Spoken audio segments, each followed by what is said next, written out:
Yes, sir. Yes, sir.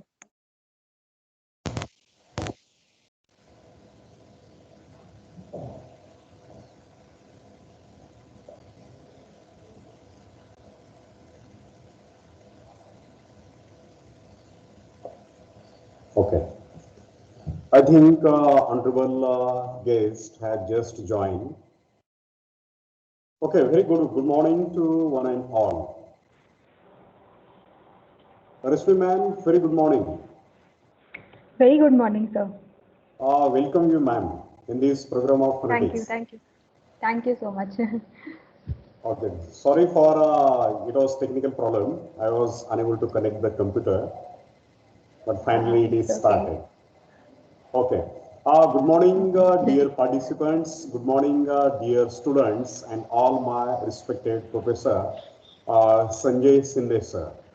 Uh, I welcome you in this program of phonetics on behalf of MIT College of Education, alumni, and SSB College of Education, Sri Rampur. Today is very special day. Honorable Rasmi Rathi ma'am had just joined this program, and it's my duty to introduce our honorable guest for this program. It is great pleasure of mine to introduce honorable chief guest, Honorable Rasmi Rathi ma'am. Welcome you ma'am once again. Thank you, sir. Dear students, Honorable Rashmi Rathi ma'am is a chartered accountant by profession. Her corporate career began with Deloitte Haskin and Sales, a chartered accountant firm of international repute, as an assistant manager.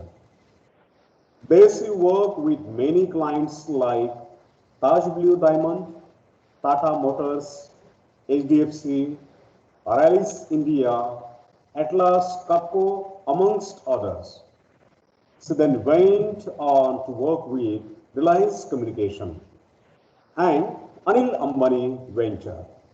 Thereafter, she worked with SDFC Limited as a senior officer, and this is her credit. Honorable Rashmi ma'am has decided to bid adieu to the corporate sector and venture into the education field. And dear student, as you know that, she has cleared her NET exam in June 2013. She also completed her B.Ed in 2014. So that we are really fortunate that today, although she is a chartered accountant, although she is a yoga teacher or meditation teacher, but she is completely teacher, and teacher is going to interact with us as a teacher. Honorable Speaker had joined ASM's College of Commerce, Science and Information Technology as an assistant professor. Honorable Ma'am also had certified yoga teacher from Yog Vidyadham, Nashik, and is also practitioner of Raj Yoga meditation as taught by Brahma Kumari since the past 10 years. She has also authored a self-published book that is Karma Isn't Such a Bitch.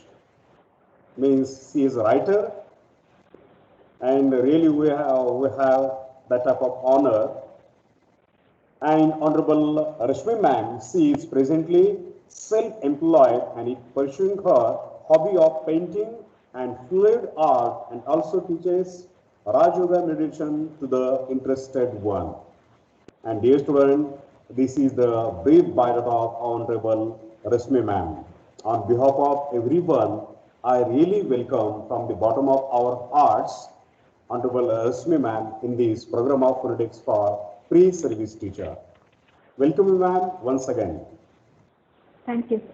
And I request Uh, Honorable ma'am to speak on effect of meditation on communication skills.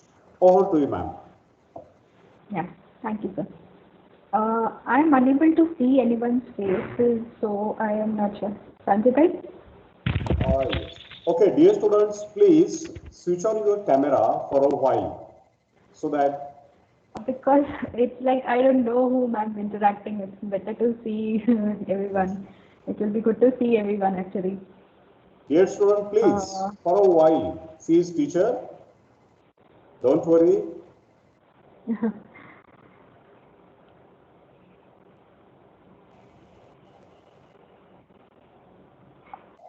You know, when we are interacting, communication is all about interaction, right? So, interaction starts, the first interaction starts with the, face to face. But because of Corona, we can't be face to face. So, technology has given this opportunity. So, I would really like to see all your faces because I should know now whom I'm interacting with. It would be like it would be great to see all of you face to face. Okay. Yes, student, please switch on your camera. Communication is two-way. It's not one-way.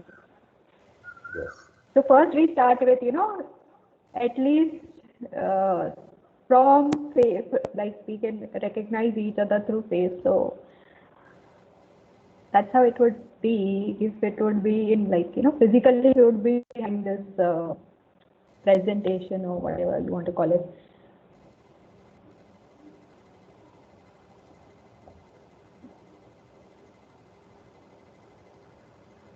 Okay, that's great. How many of them are there in total? Actually, ma'am, there are 30 members right now. Okay. Okay.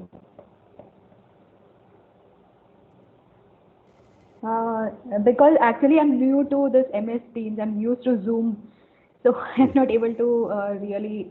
I can't see all of them. I can't see all of them. Actually, means we have shared your PPT so that. Okay, I'll start with that. Oh, okay. Okay. So when you share your good morning, presentation, everyone. How are you? you cannot view yourself. Huh? We are all fine. When you share your Pardon? presentation, you cannot view yourself.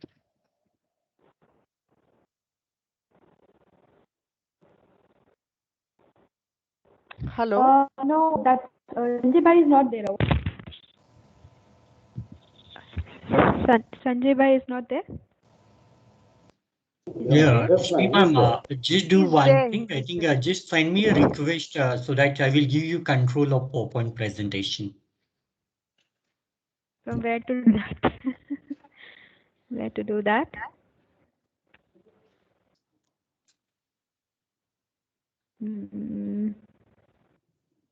You have a request control on top of the screen? Yeah, I didn't get request till Give now. control. Okay. There is a tab called request control. Then what I have to do, ma'am? Should I click on it? Click on it? No, she has to click request control. Okay, ma'am. She has to request That's for what it. I'm not getting from where to Do do you that. That's what I'm on the not screen on top you have the leave button, next to it is a mic, the camera, and then you have request control. Okay. You don't have it. You have already who is sharing the screen? There is somebody sharing the screen. I think someone has shared. I think ma'am has shared, ma'am. Yes. I have shared. Yes. Screen is visible. Yes, meditation and English communication presented by Rashmi Rathi. Your screen is visible. Ma'am, just do one thing. Just stop screen sharing. I will share the screen. Okay, 1 minute.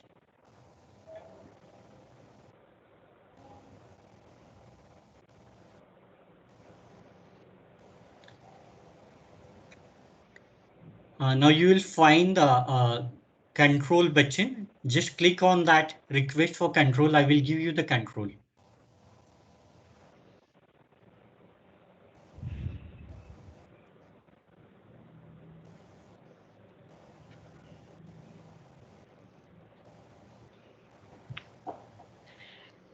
Can you see a request control button on the top, Rashmi ma'am? I'm not able to see any of that options. You couldn't see anything? No.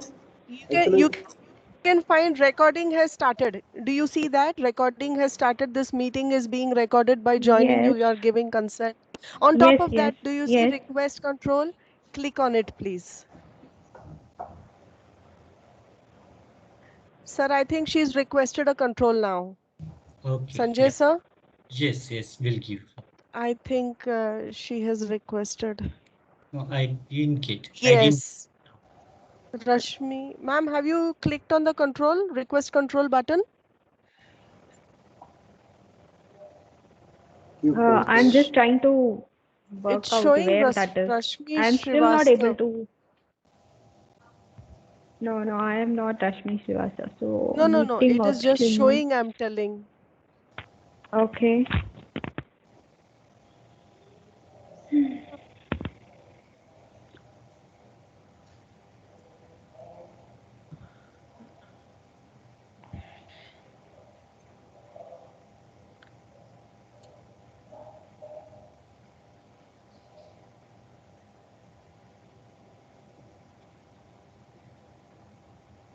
No, she is not having that option of.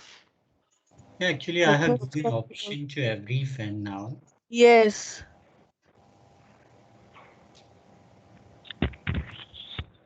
Sanchita, yesterday we had done it, it had happened. So why is it not happening today? Yesterday I had received a request from your end. Yeah. So just maybe you can rejoin, ma'am. Wait a minute, we'll do one thing. I will share it again. We'll search for that.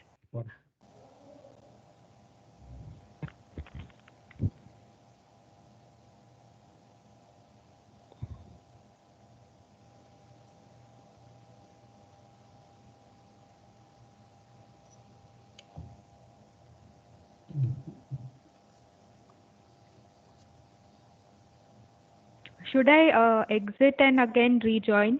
Yeah, do that thing. I think so. Okay, I'll leave and then rejoin. Yes, please.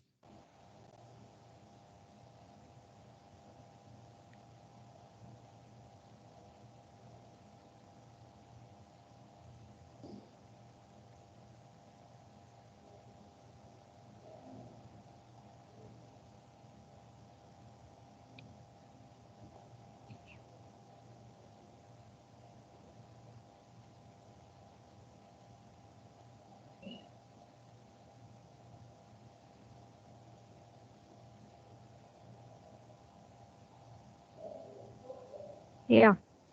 Okay, just wait.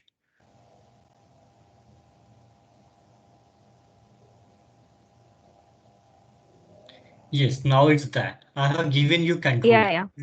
Yeah. I got that. Sure.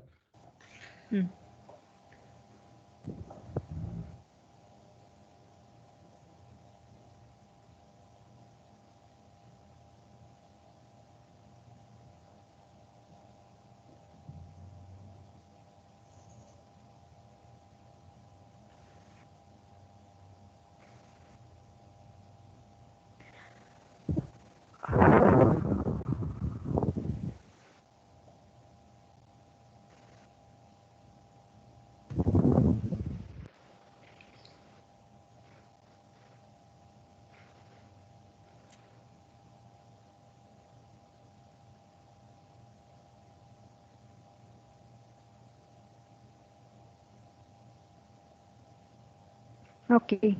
Yeah, started. Yeah, so hello everyone.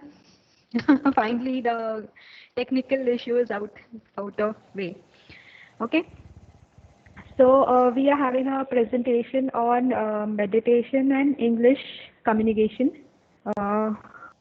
presented by Rashmi Rathi. Okay. So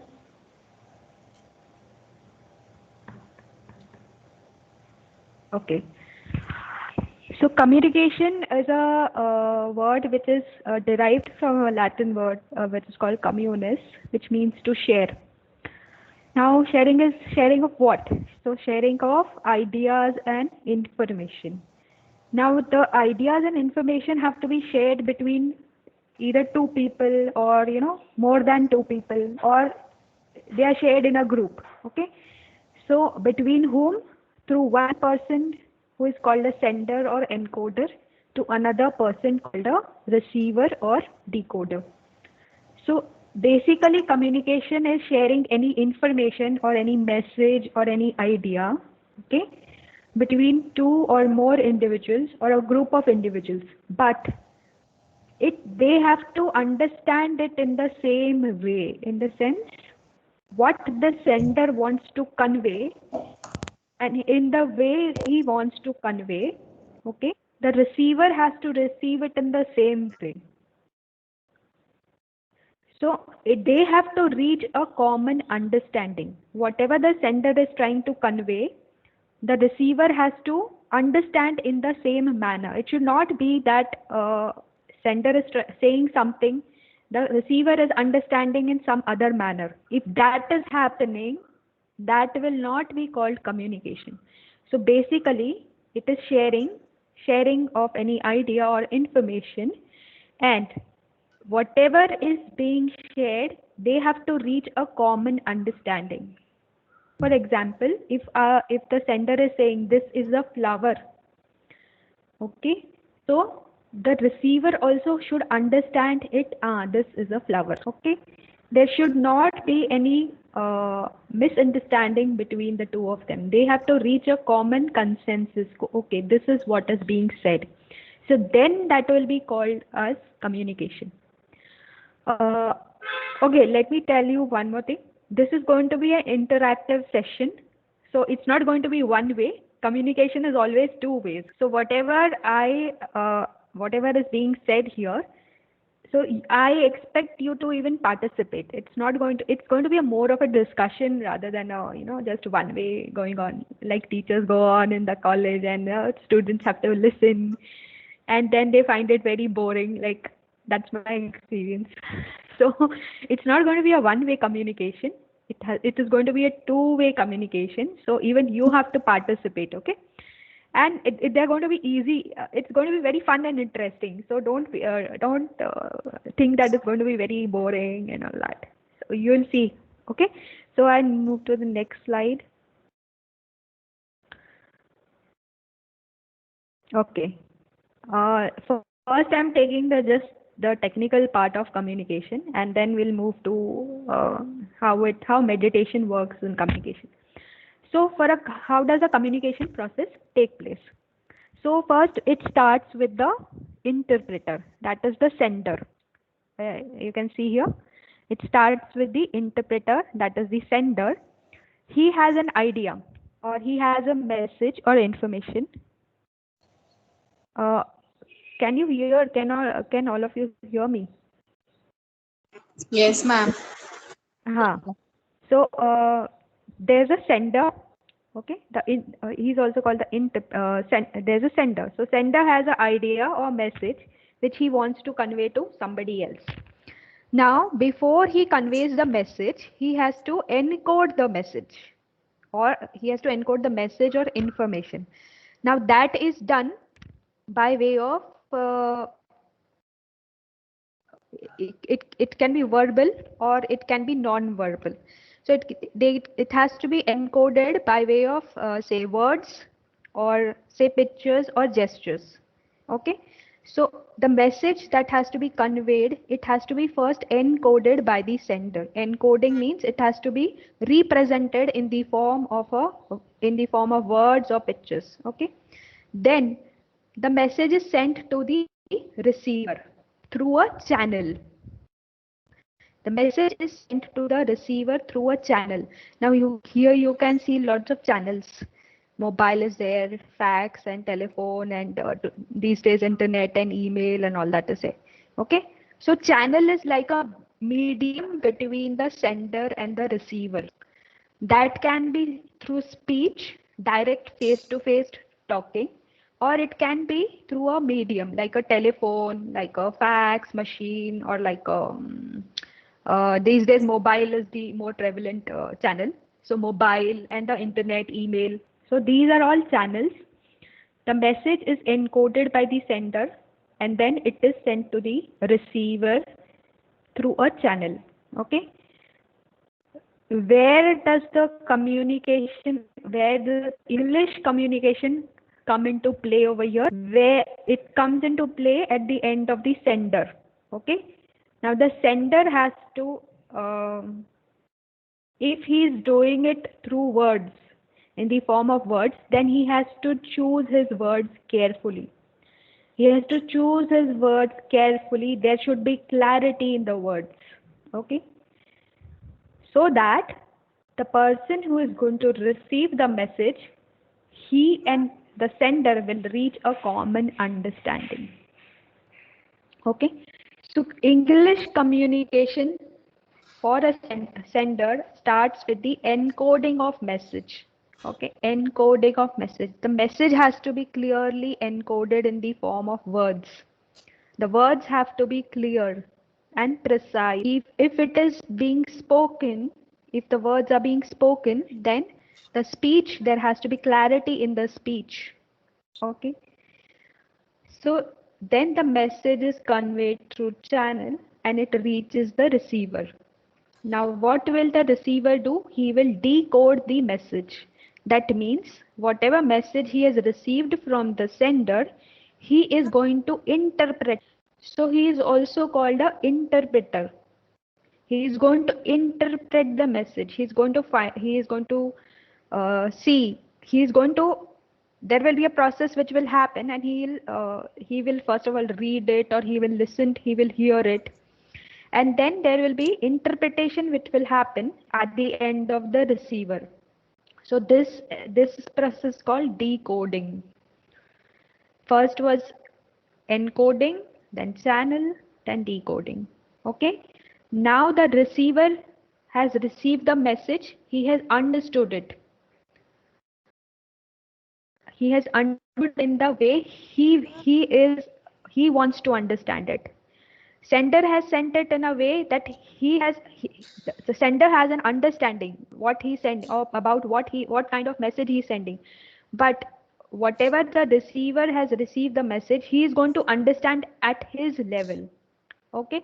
Now once the receiver has received the message, he becomes the sender.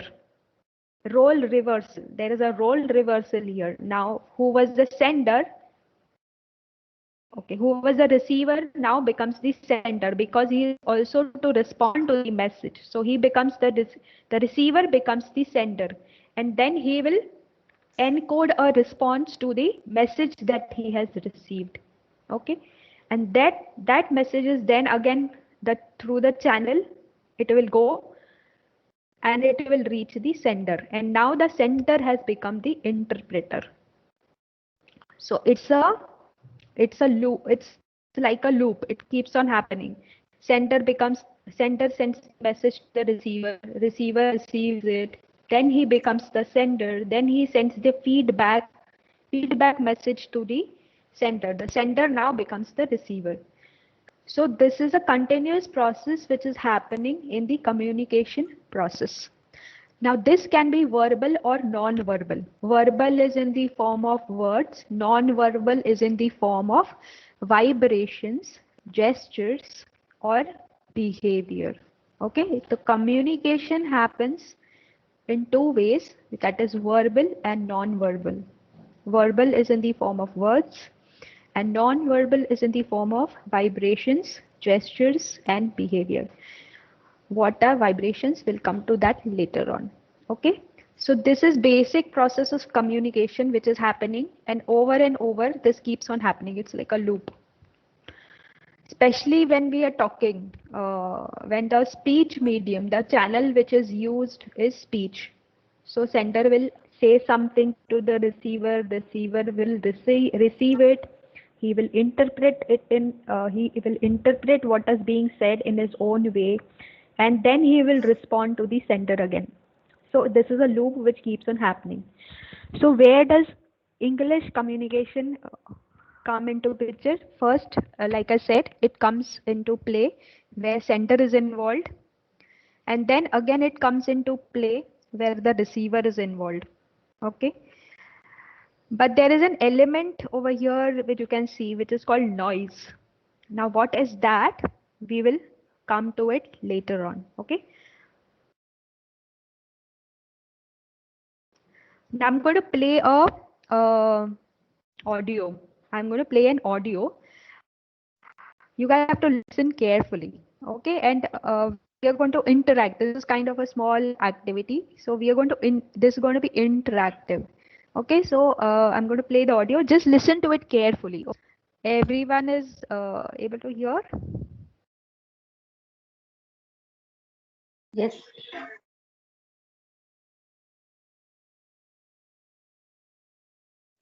No, ma'am. The audio is not playing. Just a second.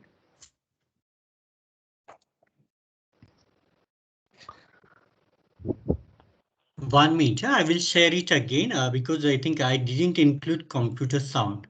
Wait. Okay. Yeah.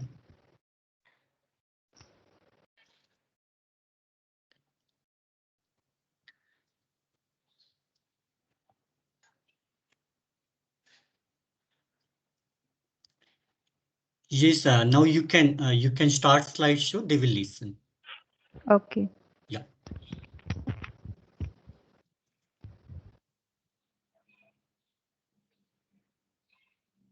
Public transportation. You know, we need to go on about public transit. If we're going to talk about that, I should just leave. I'm not, that's rude. I'm just saying, I think that we need to put more money into public transportation. Why are you going to put more money into a system that's not even broken? You know, R&D is about research and development. I'm not saying new technologies like scooters or we can use new technology in public transportation. That's what we need to do. Money into a system that doesn't work. It's not our fault that it's not working. It's not working because we're not funded properly. More money and money already lost. Fight. I don't like this. Isn't productive when you fight.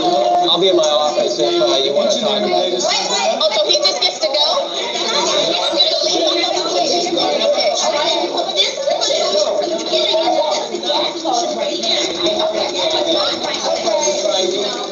Oh my God.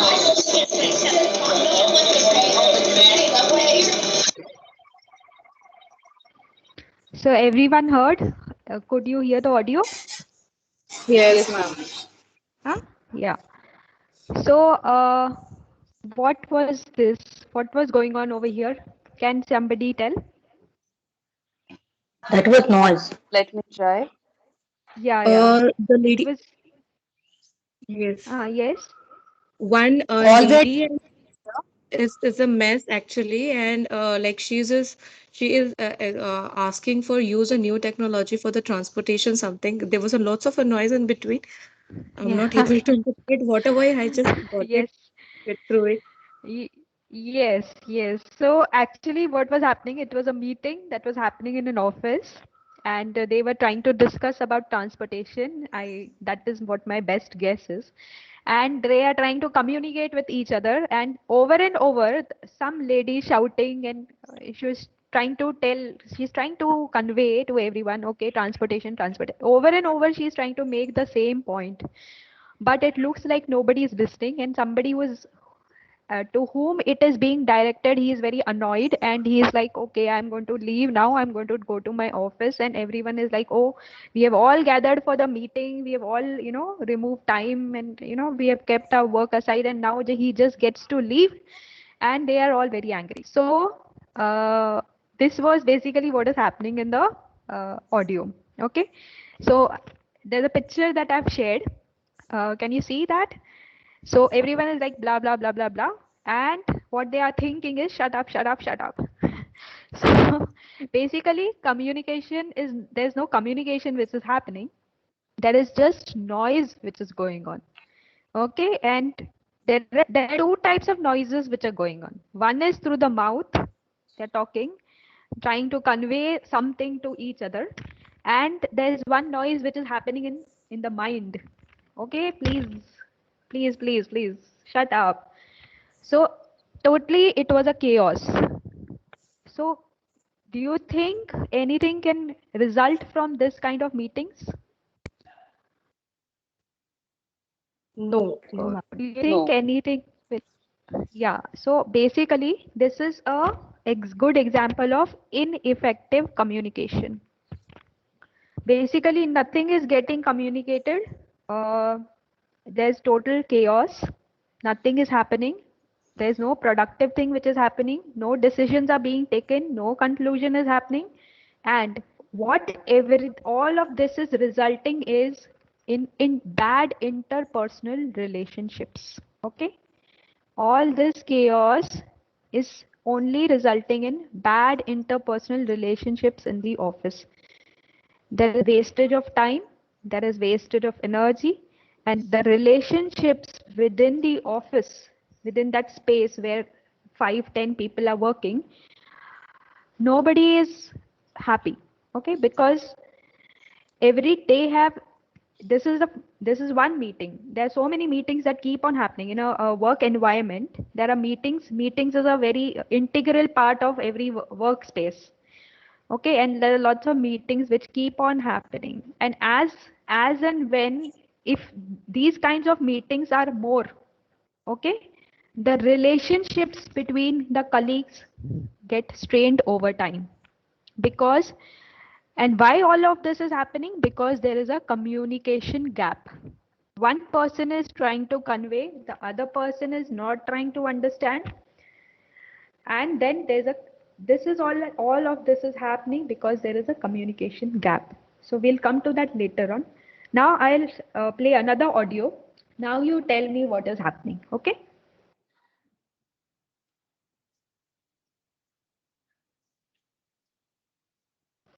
Very clearly the feedback statistics. And Lucy, I don't mean to pick on you, but you were given a password, and like everyone else, you seem to have missed.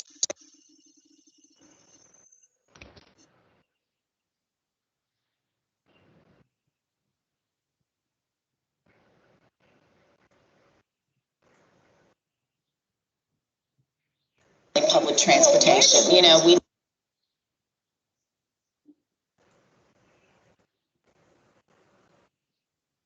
Okay, moving on to the next item on the agenda, staff morale. Sue, can you explain the background to this? Sue has identified a growing problem with staff morale.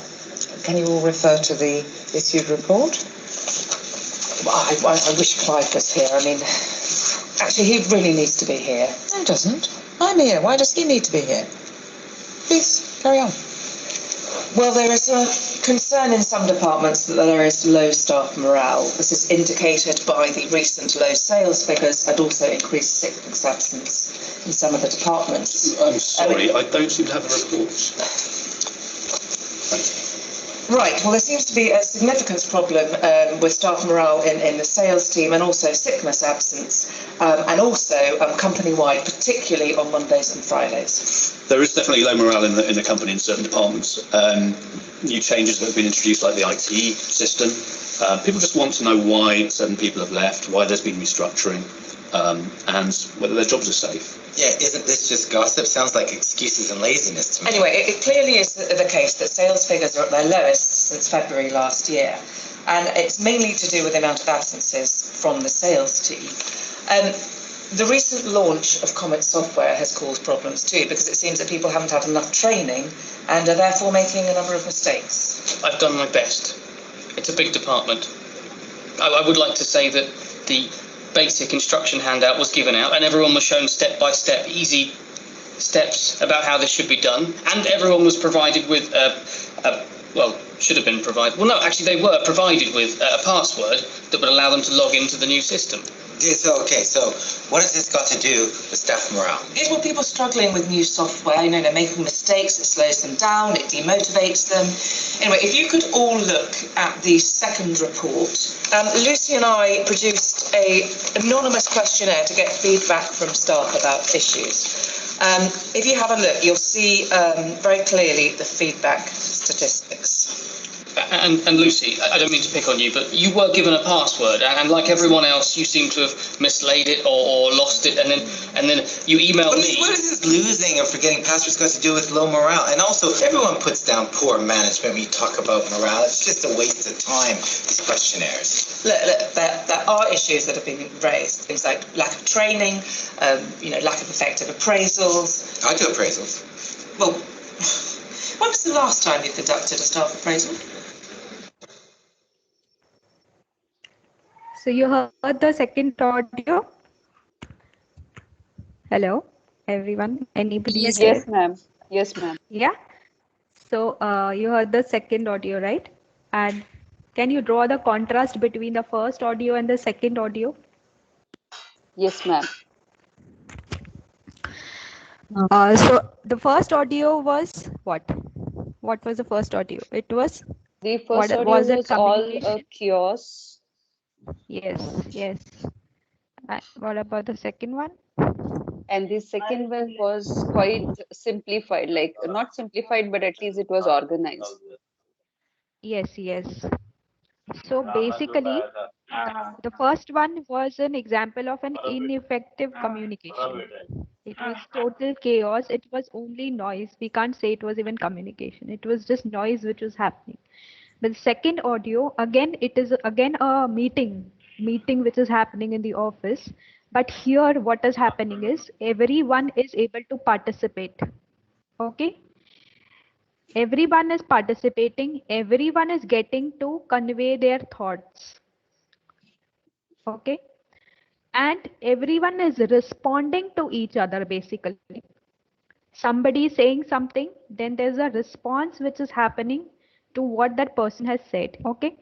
And then that's how the meeting is happening. And if it is trying to go waywards, if the meeting is trying to go waywards, there's one person who is trying to bring it back on track. Okay. So this is a very good example of a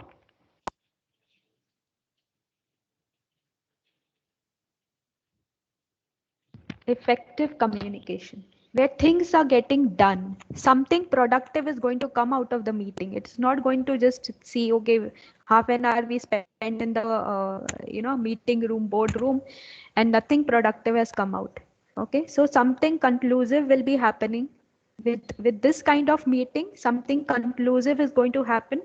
Everyone gets to participate. Basically, everyone gets to convey their opinions, their thoughts about what is being happening in the whatever topic is being discussed. Okay, and towards the end, when the meeting will end, everyone will be going happily back to their cubicles or their whatever, if they have a say cubicles. So something, it is not going to be draining. Basically, it is not going to be draining on their time and energy. Something productive will, they will also feel, okay, we did something productive. So there was a total, it was opposite. The two meetings were absolutely opposite of each other. But if you can see the second picture, if you see the first picture, everyone is trying to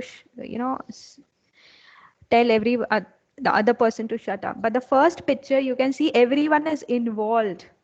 Okay, everyone is taking interest, everyone is involved, and the person who is whatever trying to tell the other people, they are intently listening to him. So communication also involves listening. Okay, somebody is speaking and somebody is listening, and that person who is listening responds. So then this is effective communication, where there is talking, there's listening, and then there is a proper response and not just noise. So in all of this, if you can see all these two pictures, there is something very interesting which is happening. It is said that 93% of the communication is non-verbal. Can you imagine that 93% of the communication is not words? It is non-verbal. It is not words. So where should if I want to talk effectively or if I want to communicate effectively, where do I have to work? Which is the area where I have to work? This 93% is the area where I have to work. Only 7% is words. Rest of it is non-verbal. Okay, so we'll come to that later on, what that non-verbal thing is. So barriers to effective communication. I'm going to play a video, okay, and just let's see.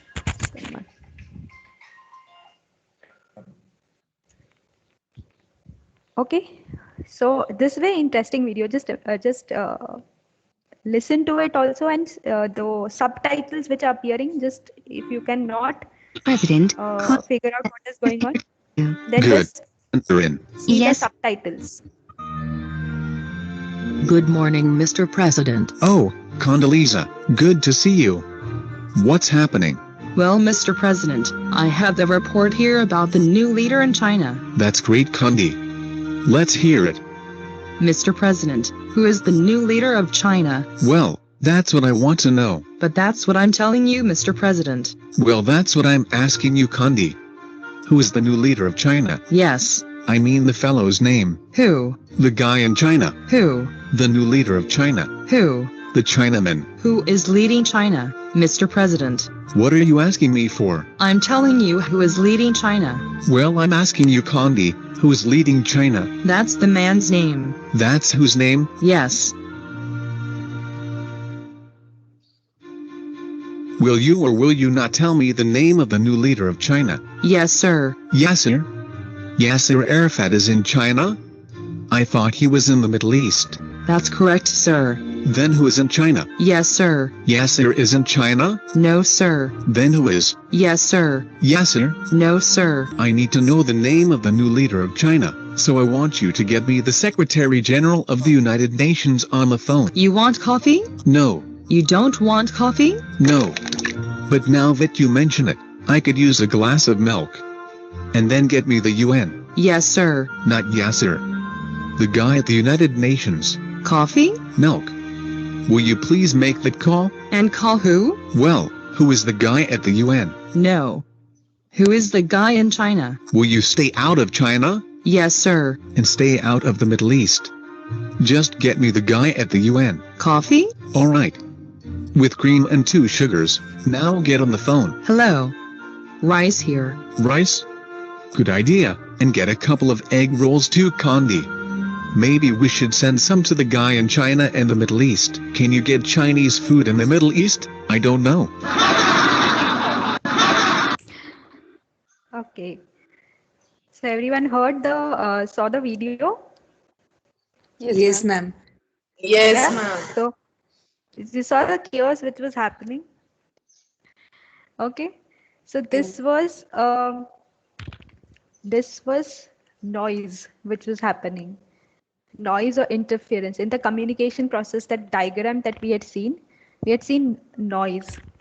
So noise is basically a disturbance or interference in the communication process. Now that can be external, physical disturbance. For example, if you're in the garden and where the children are playing and somebody calls you.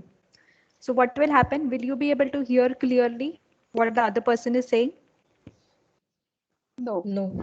No, ma'am. No. So basically the communication is trying to happen over a phone, but because the children are playing over there and they're making so much noise that you're unable to hear what the other person is saying. So this is an example of physical noise, physical disturbance. And there is another noise which is internal. Okay, it can be also called mental or psychological disturbance. Now what happens in mental or psychological disturbances? There are certain qualities, psychological disturbances. There are certain qualities in me. Okay, in me there are certain qualities which because of which I communicate or interpret any message in a certain way. Okay, now that disturbance could be because of a agitated state of mind which was happening in the video. It was George Bush, by the way. He was a president of US back in 2001 and all that, 2005. And that was Condoleezza Rice. She was Secretary of Defense or something like that. So what was happening is, after a point of time, the president finally got agitated, and because they were not communicating, she was trying to say something else. He was interpreting it in some other manner.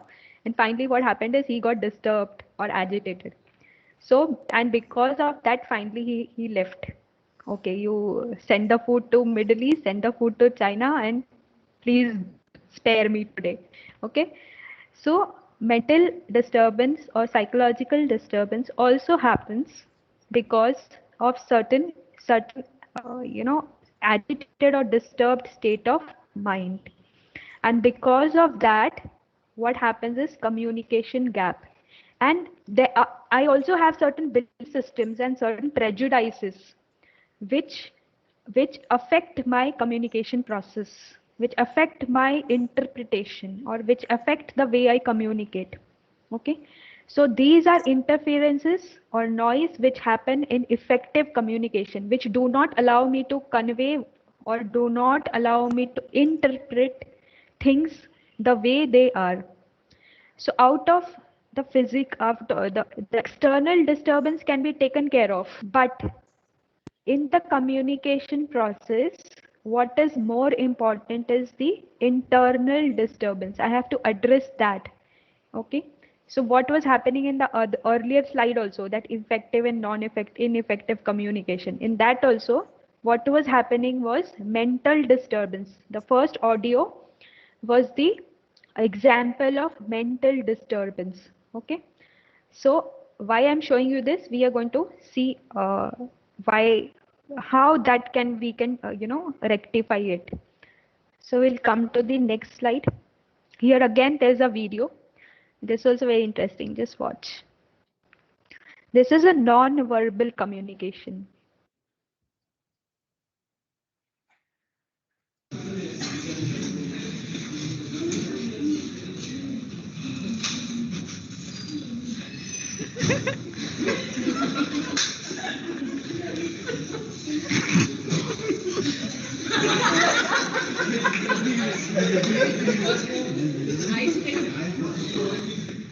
Silent.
Okay, so what's the action? What's the action?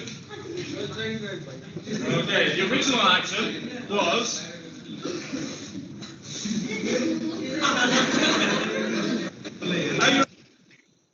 Okay. Seesaw, what happened? Yes, ma'am. Yeah. So it was an example of non-verbal communication. What originally was the message which was conveyed, by the time it came towards the end of that line, it had totally changed. Okay. It was originally, I'm riding a cycle and I'm trying to wave at a person and I lose my balance and I fall.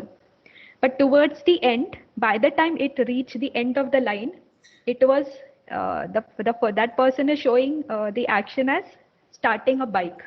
Okay. So what happened in between was communication gap. Okay.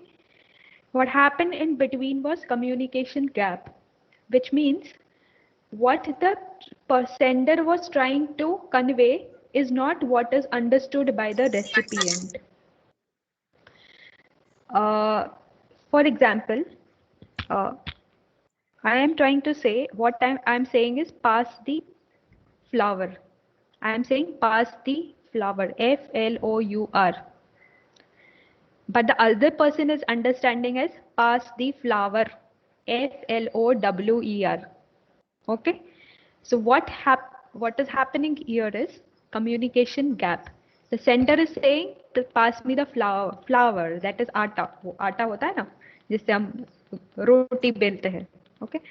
And the other person is understanding pass the flour, that is fool pass करो.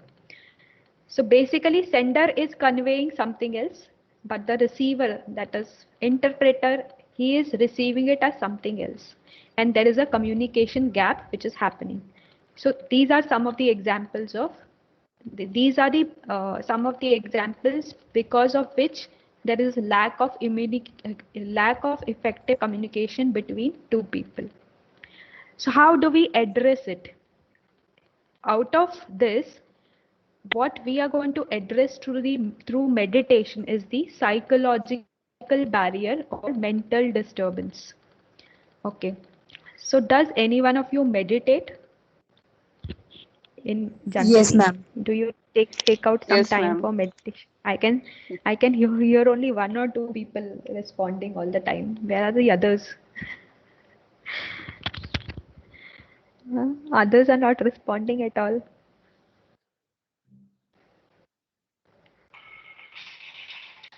Okay. Ma'am, I follow the heartfulness meditation. Okay, okay. Okay. Who is that? What was the person? Who was the person who responded? Kavita. It's Kavita. Again, you guys have switched off the videos. I can't see your faces. Anyways, so the role of meditation in communication. So meditation is derived from the Latin word, like communication was derived from a Latin word. Meditation is also derived from a Latin word meditatum, which means to ponder. Okay, and I can see this picture that fellow is thinking something. So ponder basically means to think about something. Okay, to think deeply about something before arriving at a conclusion. To think, it's not that you have to like do a Padmasana and and then sit and okay, close your eyes. Not that way. Meditation is to ponder or think about something deeply before you arrive at any kind of conclusion. That is what is meditation basically. And this thinking deeply before I communicate is going to make my communication very, very effective. Now you guys are all studying B.Ed. That means sooner or later you're going to join some school or college where you'll have to communicate with your students. And if in order that you want that your students pay attention to you, attention to what you're saying, you will need to communicate with them effectively. Because these days, the attention span of any student is very less. So if you are able to grab their attention within first 5 minutes, then your lecture is going to be very smooth. Otherwise, they will just get involved in something else or the other. Either they'll remove their mobiles and get busy in that, or they'll either chat with each other and create a lot of noise. So in order to communicate effectively, first you need to think about what you want to communicate. Okay, and that's where meditation comes into play. Meditation here, we are not saying that you close your eyes and sit and acha dhyan lagao, om chant karo, nothing of that sort. Here we means meditation here means to ponder, that is to think. Okay.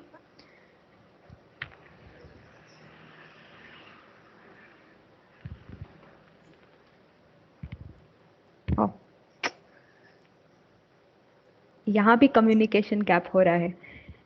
मैं click करती हूँ और वो बहुत time लेता है, फिर मैं और क्लिक कर देती हूँ, नेक्स्ट स्लाइड आ जाती है.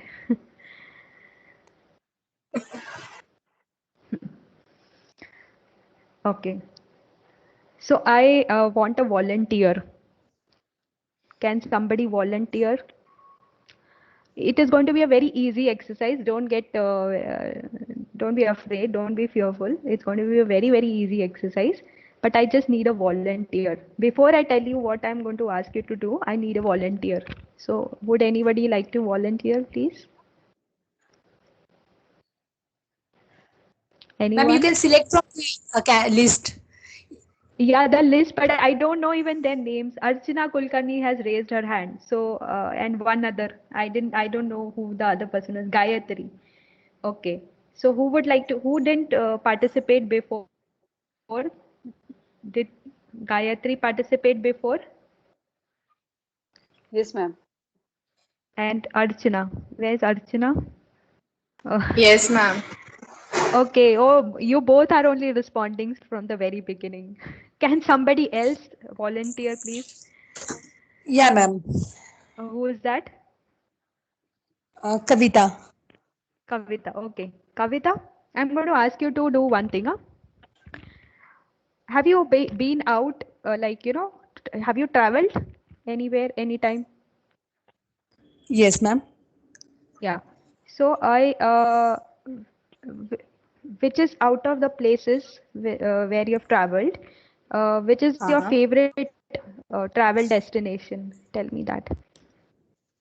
I have been to Lonavala. Okay. So Lonavala is your favorite? Yeah, ma'am, you can say. Okay. So Kavita, I am not going to give you any time to think. Okay. You have to tell me in 30 seconds about Lonavala. Your time starts now. Lonavala is a quiet place where I like to enjoy mostly in the rainy season. Because rainy season I feel very pleasant in Lonavala. The resorts we have been to Lonavala was very good. Actually, I have visited many a times to Lonavala with my friends. We had a good time over there. We enjoyed nice food also there. But sometimes I found actually I'm a vegetarian. So being a vegetarian, having lunch and dinner with my friends, I face bit problems. But still, we have a nice time. We had nice time with one another. Our bonding is good. And Lonavala, yeah, it's my favorite place. I like the Lonavala Chikki also. Okay. Okay. I used to like it, but now because I'm a BK, I'm not allowed to eat outside. So I have to pass off the Lonavala Chikki. I just can go and visit Lonavala, enjoy the waterfalls. So that was nice. Okay, that was good. But do you think, Kavita, you would have done better if I would have given you some time to think about Lonavala? Yeah, definitely, ma'am. Yeah, sure. So now, because Kavita didn't get any time to think about it, she was told at the like right away you have to speak about Lonavala. So she whatever she could think of, she didn't talk much about Lonavala. She talked about her feelings and emotions that were attached to that place, how she has had a good time with friends, and But if I had given her time to think, Kavita, I give you like 2 minutes. Now think about Lonavala and now talk. Then she would have spoken something entirely different. Okay, because what she did is before speaking, before she talked about Lonavala, she got time to think about Lonavala. Okay, she got the time to meditate or ponder about Lonavala. हाँ बनाना breakfast है किसके घर में बनाना breakfast है हमको भी आना है खाने okay so what happens of course you with can Kavita come actually having breakfast I eat my banana daughter. Sorry. Okay, so it's okay. No, it is good. So what happened with Kavita is, if she would have got time to think about Lonavala, she would have given a better version of how she has had a good time at Lonavala. Okay. Now the next activity, everyone has to do. Everyone. Okay, each one of you. how will I know the result? Okay, let's see. The next activity, everyone has to participate, and for that you're going to get time to think. Okay, it is not going to be on the spot. You have to do it. You'll get around a minute to think, and then you have to do the activity. Very simple, nothing complicated. Okay.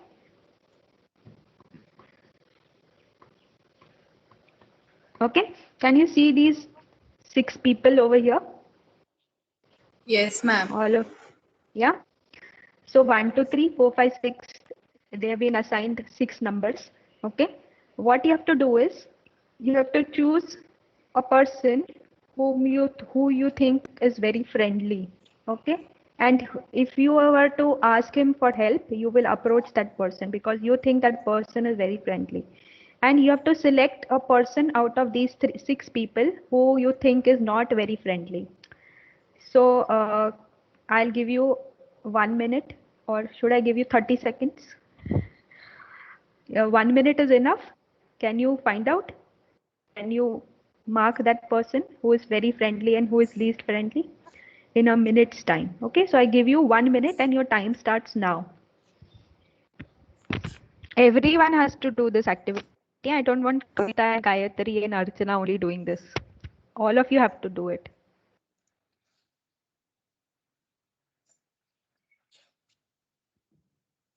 We have to note down the sentences. Just note down the number. Number 1, number 2 is most friendly. Number 5 is least friendly. Like that. Yes.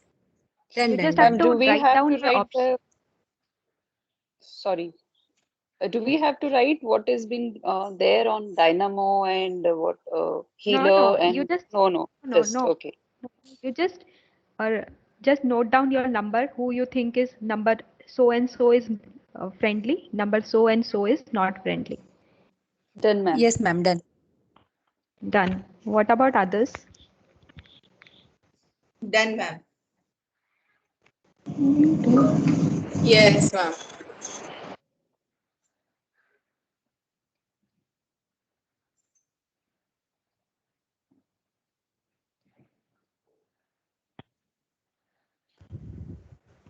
Yeah, everyone done?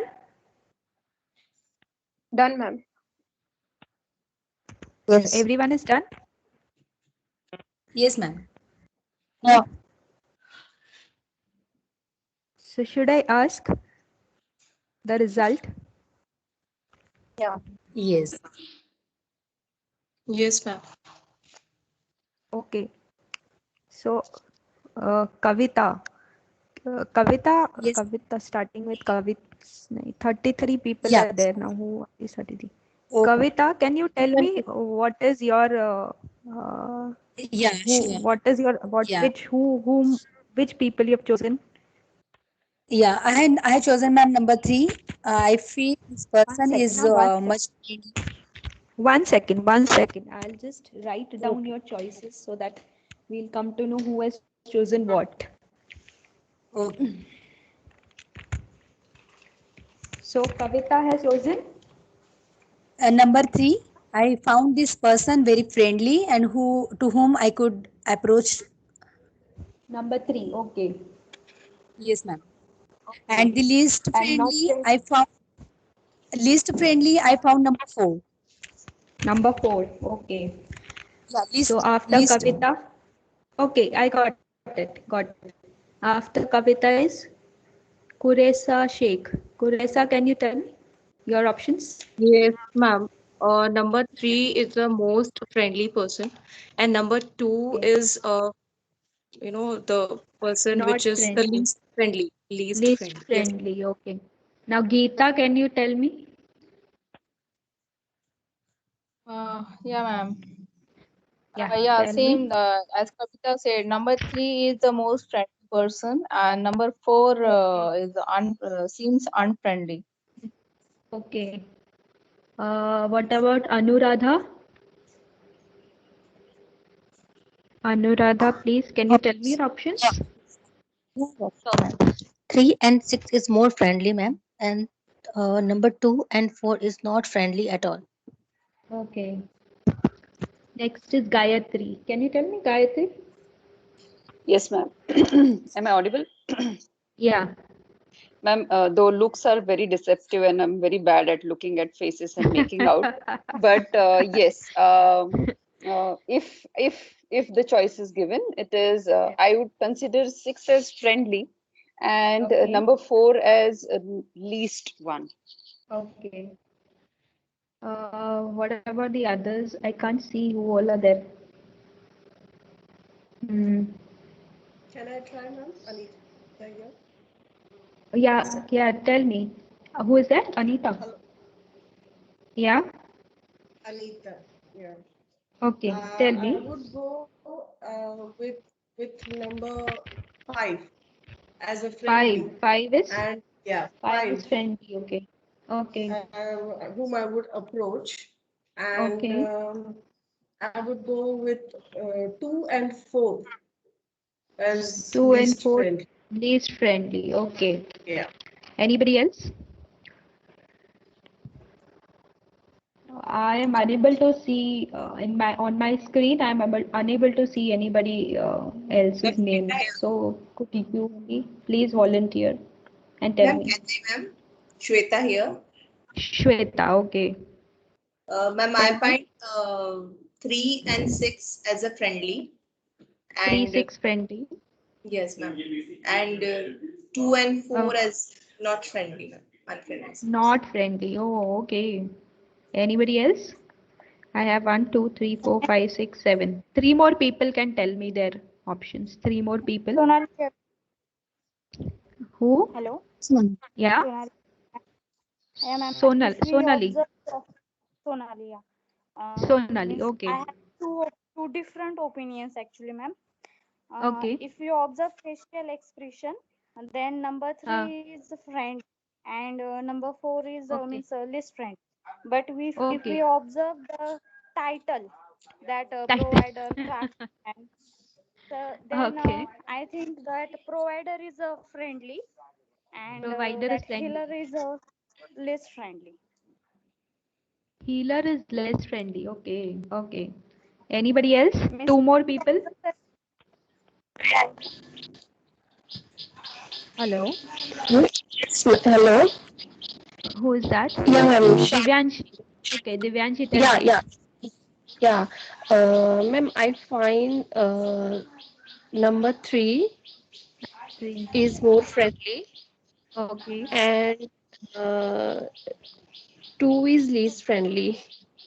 2 is least Just friendly. Okay. Okay. Last person.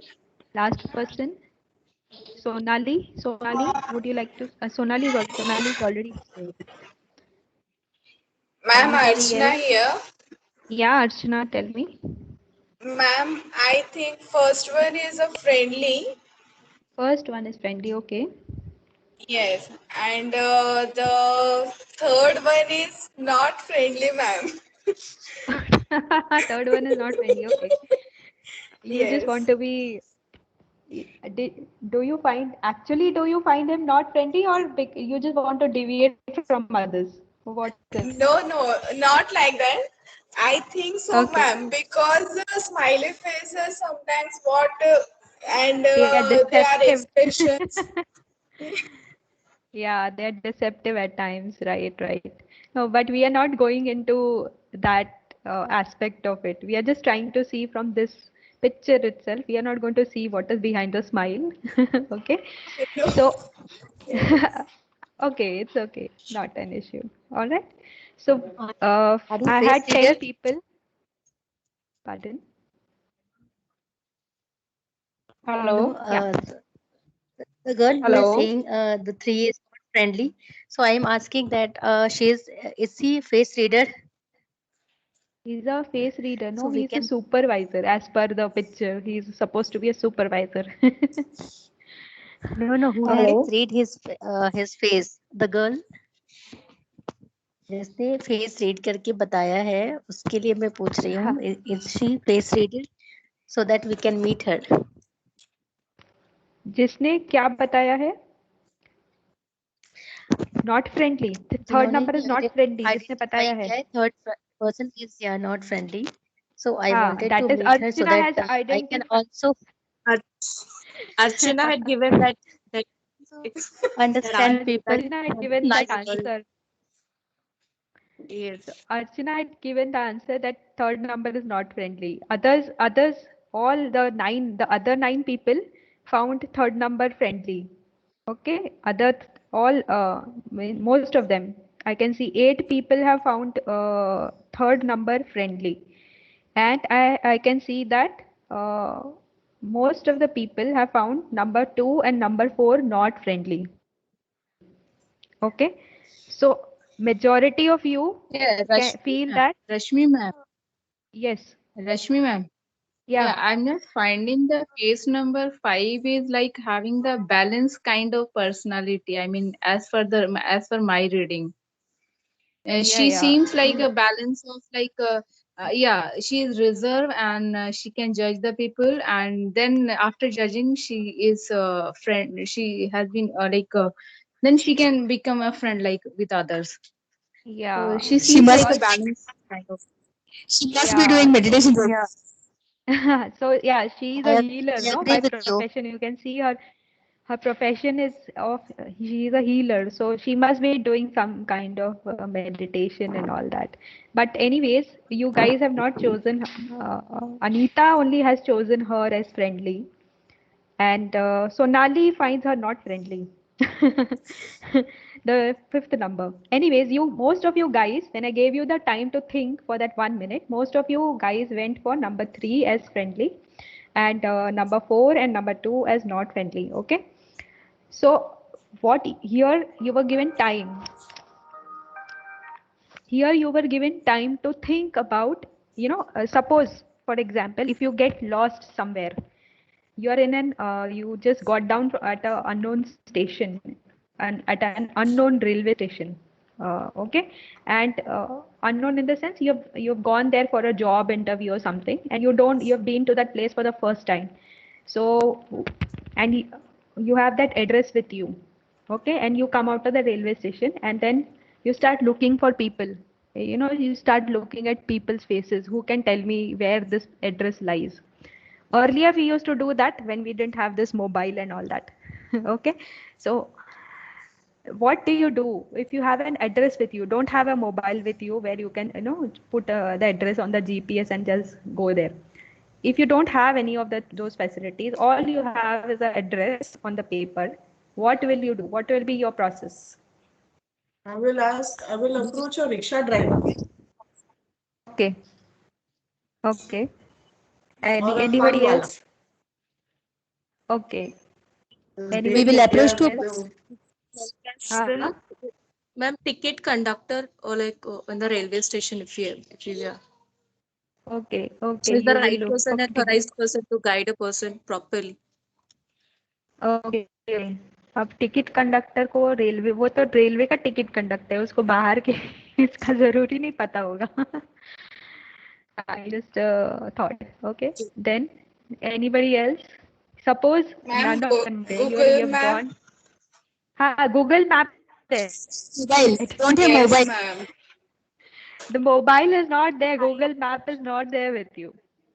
Probably your network is not working. Mobile network is not working, and now you are left with no choice but to ask people for address. So whom will you approach? What will be your process that will happen? Ma'am, I approach a shopkeeper nearby the station. Who will approach to whom? Vandana will approach to? Yes, shopkeeper nearby the station. Shopkeeper. Okay, okay. So see, everyone has a different answer. Everyone has a different answer whom they will approach. And why is it that they'll approach a shopkeeper or rickshaw driver or whatever? Because you are in an unknown place. Okay, you are not in a known place. So will you approach anyone? जो भी पहला सामने आ रहा है, will you approach that person? No, ma'am. First of all, after looking at his facial expressions, his face, we will think about it and then we will decide. Exactly. You will first look at every person's face. Okay? Because they all are strangers to you. What you are going to do is you are going to look at every person's face, and then you will process in your mind, okay, this person, if I approach this person seems to be safe. I think I can approach him. He seems friendly. He's doesn't seem to be very uh, shady person to me. I think I can go and talk to him. I think he'll be able to guide me properly. That's what you do. That's what exactly you do. You first, if you're in a crowd, you first look at everyone's face, and then you try to judge who is, from the face you are trying to judge that person. But what is happening is there's a much deeper thing which is from based on which you're judging. Now we'll come to that. Okay. So we are going to talk about vibrations in communication. Like I said earlier in the first slide itself, communication is verbal and non-verbal. Okay, verbal is words, non-verbal is vibrations, gestures, and behavior. So even before you approach any person, like in the earlier example that we saw, you don't know any of those people. You have never spoken to any of them before. But what you're trying to judge, even to ask an address, if you're going to ask an address to a stranger, what you're going to judge is his facial expressions, gestures, behaviors, vibrations. Okay. Vibrations show on the face. Now we'll see how it happens. Okay. So what are vibrations? Even before words, you communicate through vibrations. Words come second and behavior comes third. What happens is, even before you're trying to judge a person, you're trying to judge whether he is friendly or not. For example, when you joined this college for B.Ed, right? The first day, everyone was a stranger. Now, very few people are there. Okay, my friend from earlier colleges now are also with me in this college. But for most of you people, everyone who was present in that classroom was a stranger, isn't it? Yes, ma'am. Yeah, the Yes, first day. ma'am. Try to recall the first day of your college. Everyone was a stranger, isn't it? Yes, ma'am. You didn't know any of Yes, them. ma'am. Okay. How did you approach a particular person without knowing him? How did you approach that person? Based on what? Smile. There are few people, ma'am, when we are in contact with people, we get the good positive vibes. We get the good Yes. vibrations from, and we Okay. prefer to go and approach them first. Yes. Ma'am, So you smiling to the person. Yeah. Smile. So what happens is, at times what happens is, you approach certain people just because you feel that person has good vibes. Okay, it may be through smiling, that he has a smiling face, or it may be something that probably he said something in the class which you liked. Okay, so basically that person was sending out some good vibrations, and you felt, okay, now I think this person will help me, or whatever. This person is friendly.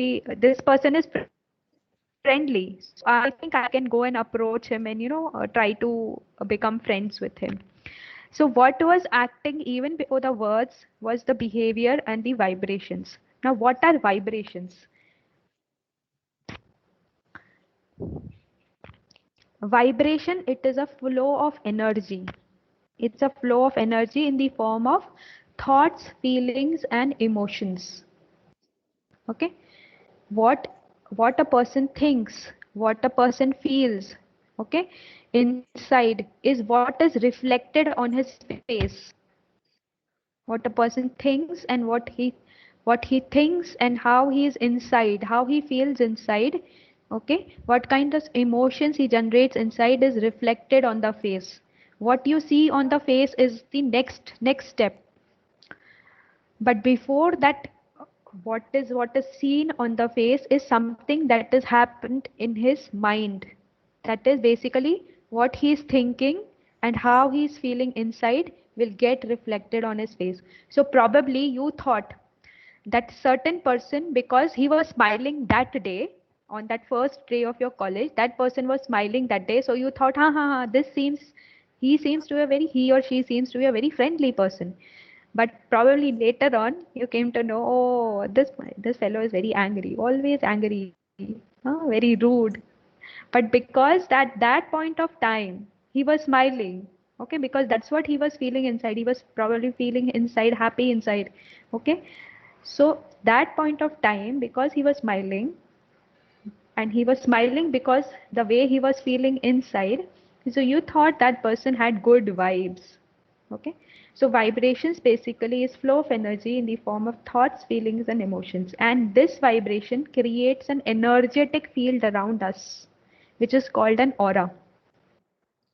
So if you have seen the photos of saints and gods, goddesses, deities, there is a white kind of aura behind them. Have you seen anytime?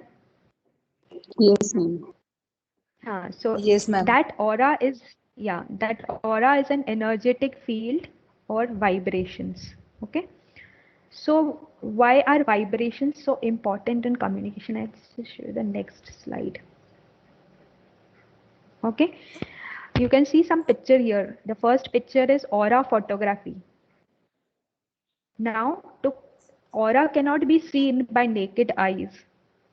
You need special equipments if you want to capture the aura of any person.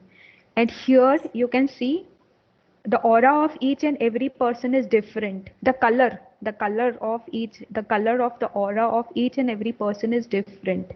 Okay, this photography has been done by a specially designed Polaroid camera. And the colors are changing based on how each person is feeling and experiencing in day-to-day life.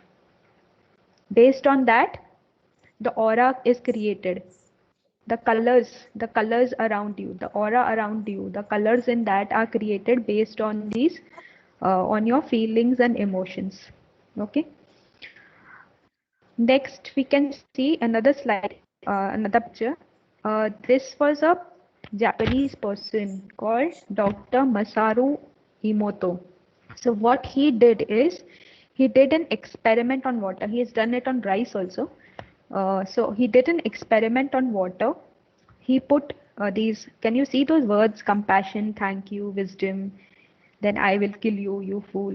Okay. What he did is he wrote these he wrote these words on a piece of paper, and he took water on bottles, and then he put these words, he glued those words to each and every bottle. For example, he took he took water in a bottle and placed compassion on that. Then he took another bottle and he placed thank you on that. He stuck that paper written thank you on that. Then he took another glass of bottle with water, and he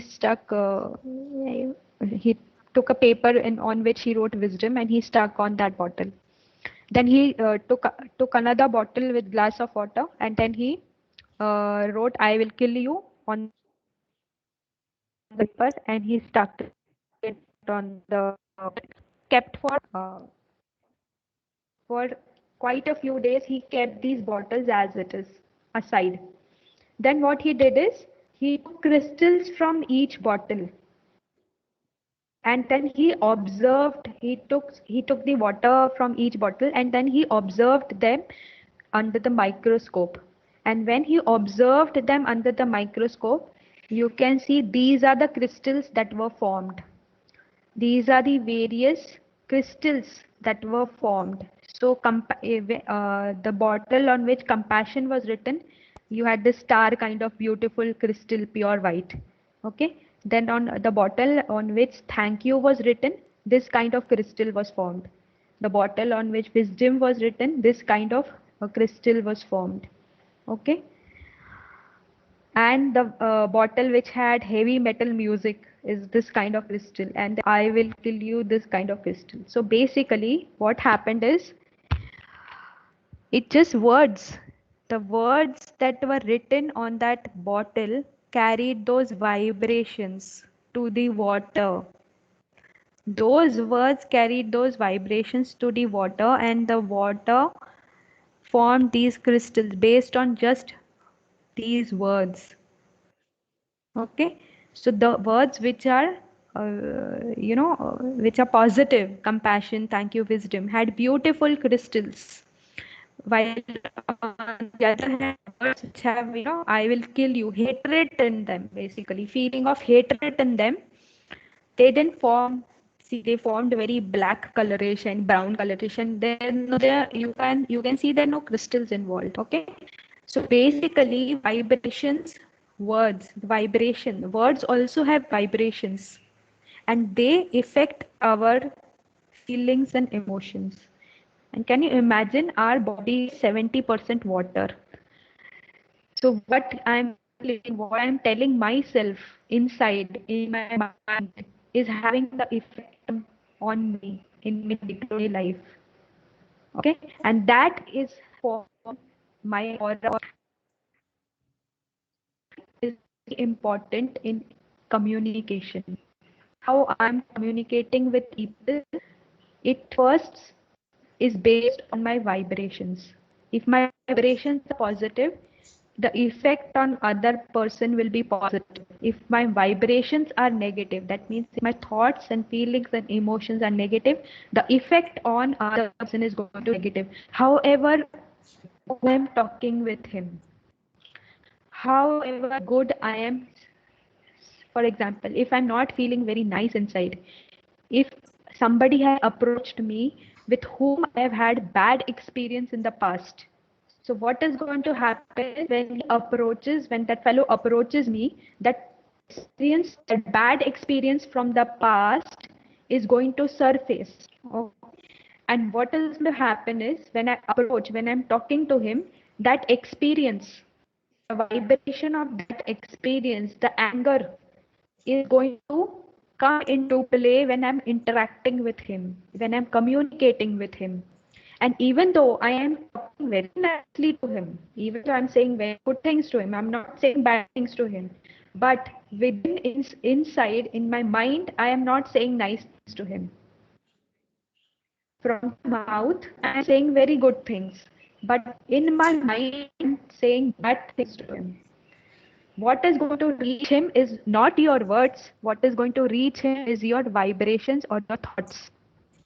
And that's sometimes it happens in your house, also in your the people who are around you, in relationships also. There could be a person where you are trying very nice to him, but that person you are trying to be nice to him, but that person is not responding to you. That could be because probably you're saying nice things to him, but you're not feeling nice about him.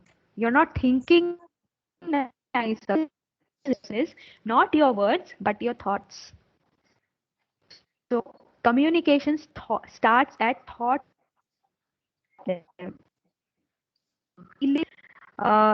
Again, we have an experiment here. The next slide. How vibrations affect our food. And slide.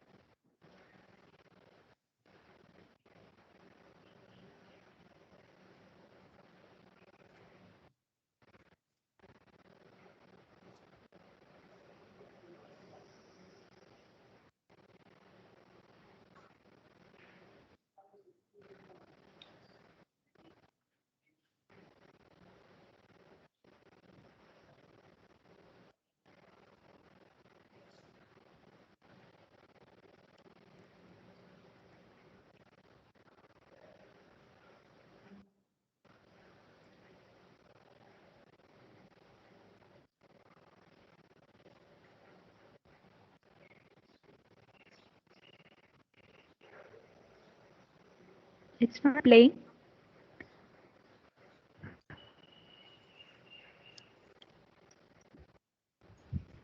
Sanjay, it's not playing.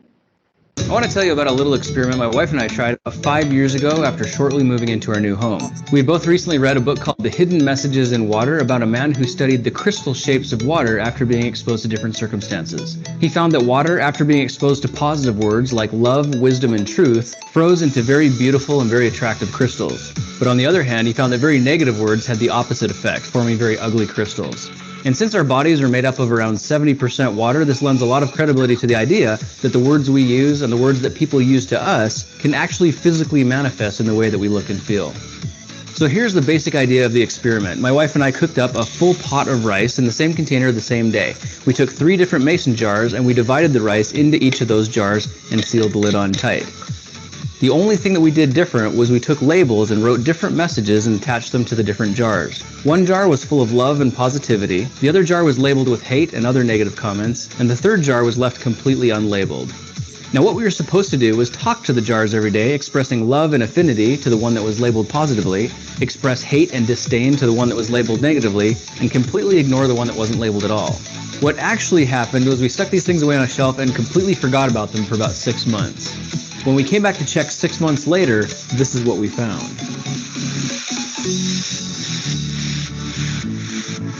Can you see a noticeable difference between the positive and the negative energy here? What's really interesting about this is these are just from labels alone. We didn't talk to these, we didn't spend any time with these, we didn't give them any different kinds of energies.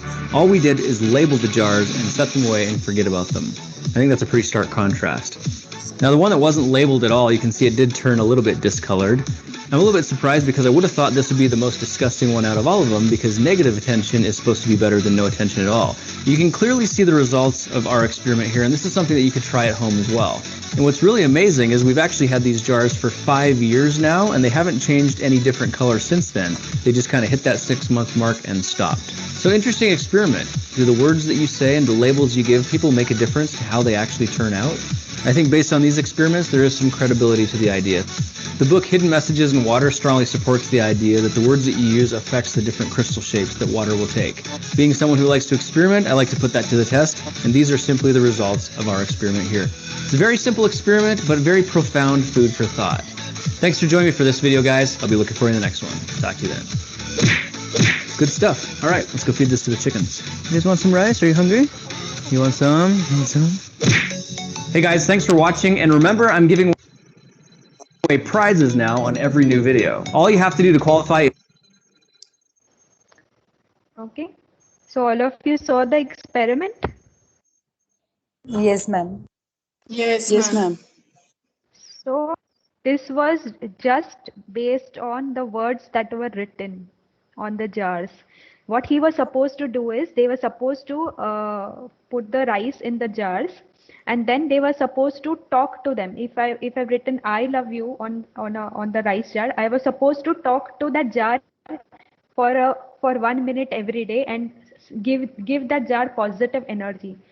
Then if I put "I hate you" on that particular jar, I was supposed to talk to that jar for 1 minute and say "I hate you" every day. This experiment is to be done for a period of 90 days or something like that, 6 months. Okay. So, but what happened is that person forgot that he was supposed to do this, and the jars, they just put it away at some corner in the corner at some in their cupboard, and they forgot about it. They completely forgot that they were supposed to do this. And still, in spite of that, what happened is after 6 months, when they removed the jar, the one which had "I love you," positive energy, positive power written on it, did not decay. While the jar which had "I hate you" written on it, it had mold, black fungus growing on it. And the jar which had nothing on it, no message at all, it was neutral. It did not decay to that extent. Okay. And it was a very surprising thing. Just by writing, not even by telling, just by writing those words, that is the effect which is having on the food. So imagine what kind of effect the words that we speak to other people have on them. Okay. So this was an experiment. It is called a rice experiment. You can watch it on YouTube also. There are lots of people who have done this experiment and they have all got the same results. Okay, so it's very interesting. You can watch it on YouTube, and if you want, you can even try it at your home.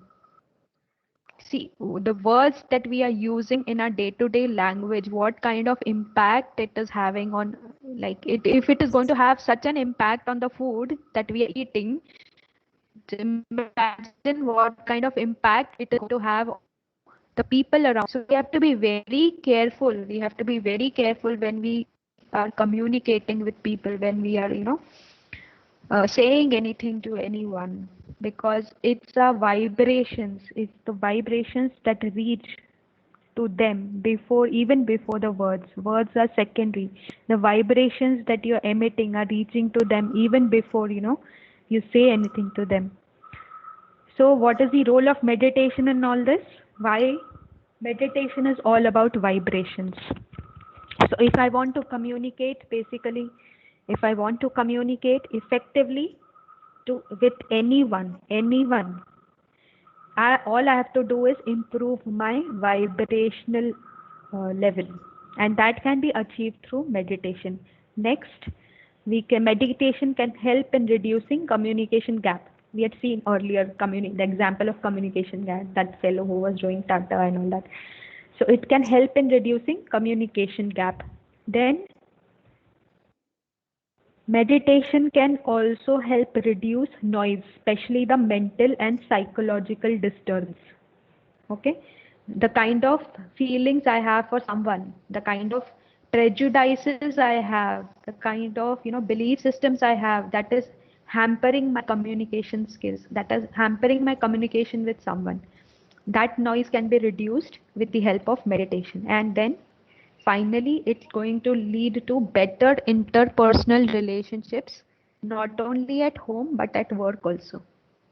Okay, so these are some of the benefits. There are lots of other benefits, but these are some of the benefits of meditation and communication. And last, I'll end with in Brahma Kumaris, we had this very, very beautiful soul called Dadi Janki. She was the chief of Brahma Kumaris till last year. She was 104, and she was sent to she was in India for a long time, and then later on in 1974 she was sent to London for seva, to spread the message of Brahma Kumaris throughout the world.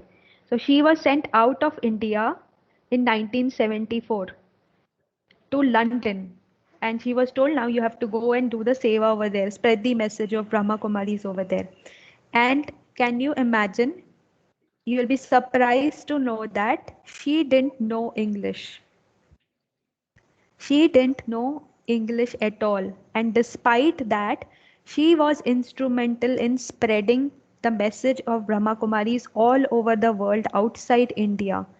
So we have around we have centers in 140 countries, 8,000 centers in 140 countries. India is one, and the rest of the world, she was responsible to spread the message without knowing English. So how did she do it? And she was, even in 1978, there was an experiment which was conducted on her. There's some electrodes and something attached to her head, and it was she was given the title of most stable mind in the world in 1978. How did all this happen? How, even without knowing the English language, she was able to do so much service because of the vibrations. And last year in March she passed away at the age of 104.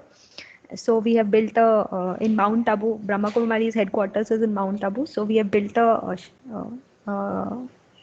this thing for her. It's called Shakti Stham. Okay, so that's it. I hope you enjoyed the presentation. Thank you so much.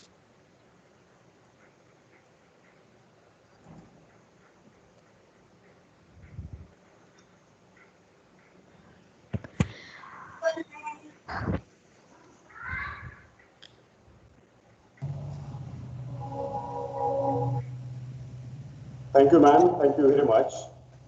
Yeah, I was just wondering if there's still time left, so we could have a small, 1 minute, 2 minute meditation also if there's still time left, because I can see I've already overshot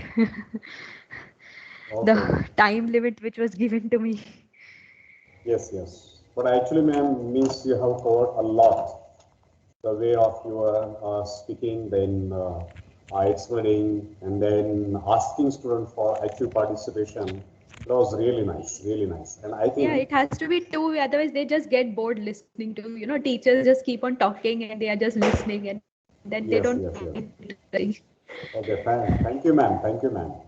Okay, dear participants, students, if you have any doubts, you may ask Honorable Rashmi ma'am, please. Dear students, any kind of doubt, please.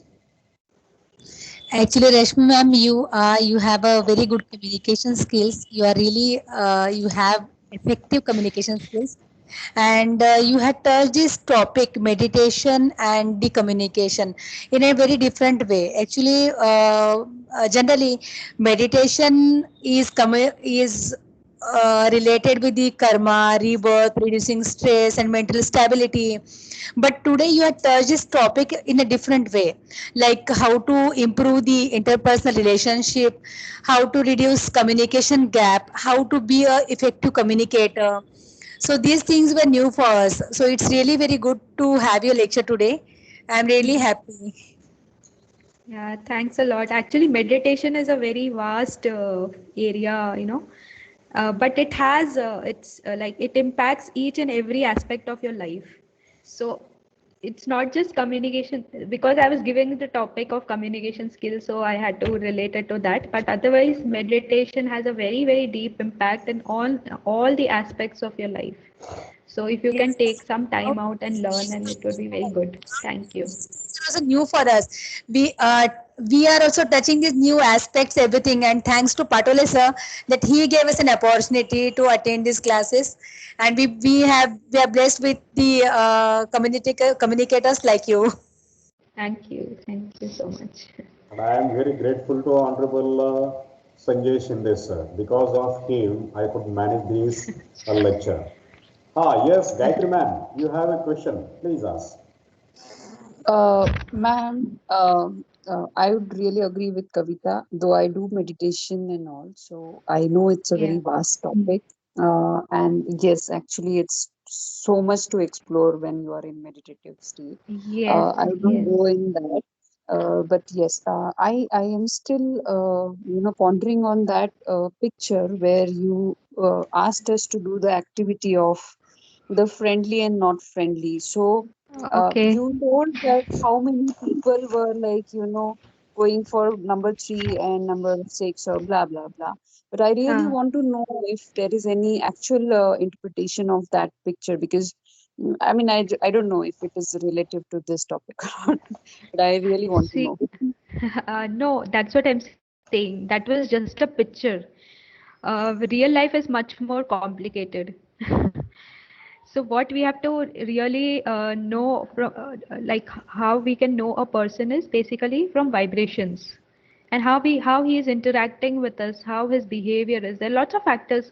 That was just a picture, like where we could just see the facial expression. But in real life, there's so many factors that that come into play, right?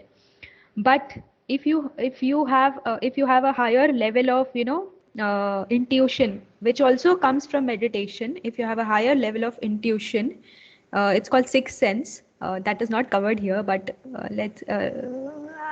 it's a factor that plays a lot of a very important role in how you approach certain people and how you communicate with them and what you think about a person, basically. So these days, lots of people on the face, they might on the face they might be saying nice things to you, but what they are thinking about you might be entirely different. So that's what essentially I was highlighting in the presentation, is that communication is beyond words. It's thoughts True, and ma'am. feelings. So that if that you are able to gauge about a person, then you will be very, very, successful, as well as you can really maneuver through your life in a very easy manner. Because with what intention somebody is approaching you, you have to figure that out instead of, the smile on the face. True, ma'am. Okay. Actually, yes, I do practice that because I don't know. People think that I really am not very friendly sort of a thing, because I try to take the vibes, and then only I can be open to Yeah, someone. but then see, Gayatri, what we have to now go beyond is we are trying to judge people from their vibes. Now, what we have to do is we have to raise our vibes. Okay. Yes, ma'am. Yes, The ma'am. focus should be on raising our vibes. People can be however they want, but if I raise my vibes, I can be sure that I'll be, I am always giving good to others. They are not getting bad True, vibes ma'am. from me, True. at least. Bad or some uncomfortable vibes. Okay. True, ma'am. Yes, ma'am. Yeah. Yeah, Supriya, tell me. Rashmi ma'am. Rashmi ma'am. Hello. Yeah, Supriya, no? Supriya is talking? Kavita. No. It's Kavita. Acha, Kavita. Rashmi ma'am. I thought Supriya has raised her hand, so I thought she's talking. Yes, Yeah, yes, ma'am. I want to. No, let Kavita Okay, after finish what Kavita. she's saying. Okay. After Kavita, you talk. You can say whatever you want. Yeah, thank you, ma'am. Actually, Rashmi ma'am, when we were talking about the vibrations, now even while interacting with you also, I can feel the vibrations, the calmness within you. So I just wanted to ask one thing, ma'am. There Yeah. are different people, and everybody means even I would like to be so calm like you, but then I have read somewhere that our nature, our main nature is it is like a river bed. So the flow of the river can be changed, but the river bed cannot be changed. So is it also same goes with this meditation? Does the river bed changes? I mean to say is, ma'am, is it possible to transform fully? Yes, Kavita. That's what I'll answer your question. The river bed basically is our innate qualities. Uh, I don't know whether you now this will be off the topic, but I would like to mention it. So we are basically souls. Okay, we are energy. We are not this Yeah. body. We are souls, So, right? got So it. as a soul, I have some innate qualities in me, or some original qualities which already have as a okay. Those innate qualities are in each and every one of us. Those are 7 Yes. qualities of peace, happiness, bliss, knowledge, power, love. There's like 7 innate qualities in the soul, and every soul comes with these innate qualities. Okay. Now, these innate qualities, that is power, peace, love, bliss, happiness, this is the river bed. Okay, this is the river bed. What you are talking about, the flow of the river, is some of our acquired impressions or sanskars. Uh, I don't know whether you'll understand all of this, but this is what we teach in Raj Yoga. So these Yeah. are acquired. The flow that keeps on changing, right? The water, that those are our acquired sanskar. Anger is not my sanskar. Anger is not my innate quality. Okay, being sad is not my innate quality. If that would be my innate quality, if my the quality of my soul, if that would be anger and sadness, then I should have been comfortable with them. Okay, the Yeah, like fact animalistic that tendencies. I don't feel comfortable when I'm angry, the fact that I don't feel comfortable when I'm sad, that itself explains that this is not my quality. This is something that I've acquired over time from outside. So what meditation does is, what it helps us with is, it helps us to emerge those innate qualities of love, peace, bliss, happiness, That is what meditation does to us. Basically, that river bed, it tries to, the flow of water is going to be there. It is going to be there, but my innate quality, I have to stick to the river bed. Okay, so what meditation does is it brings up all those qualities of peace and bliss and knowledge. It's like a bottle.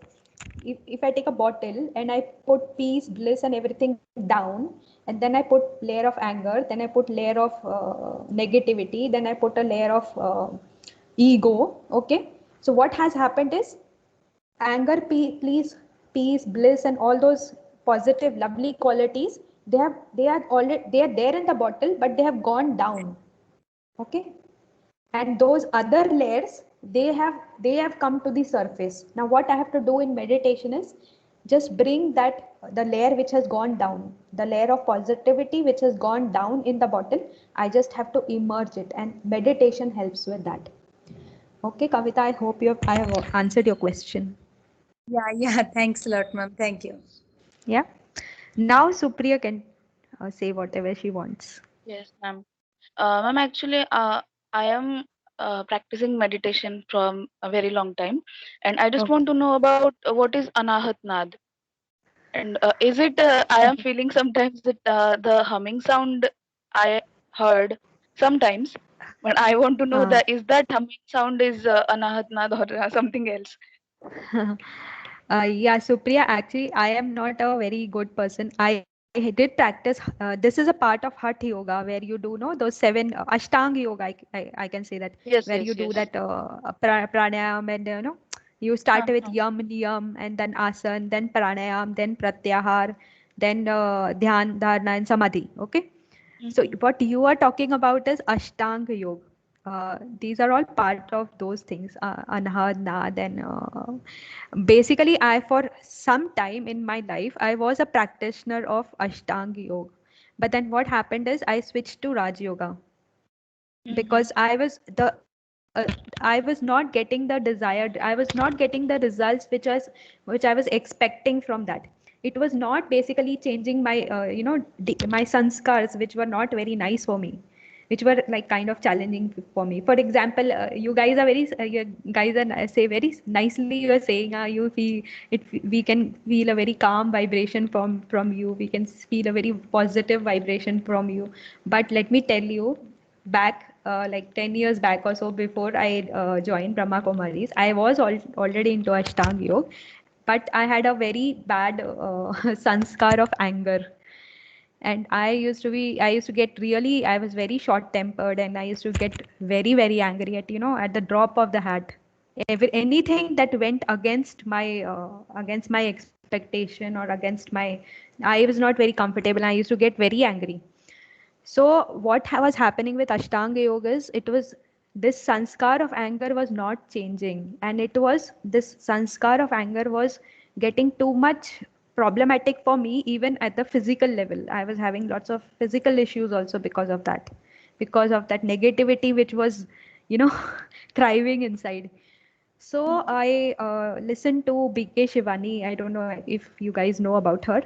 So I listened to her for a long, yeah. So I listened to her for a long time, and then I decided, okay, I'll do this Raj Yoga meditation, and let me see whether I can get over this, sanskar of anger. So, and then I went there, I learned meditation, and past 10 years I've been practicing it. I can proudly say I have, to a great extent, I have overcome my that sanskar of anger. So it does help actually. So I won't be able to, Supriya, answer your question about that Anahad Nad. I'm so sorry about that, because No, I ma'am. left that a long time back. Okay, okay. Thank you, ma'am. Anybody else has any questions?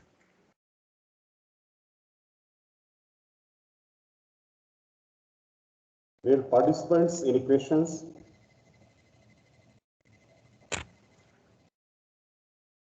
No, sir.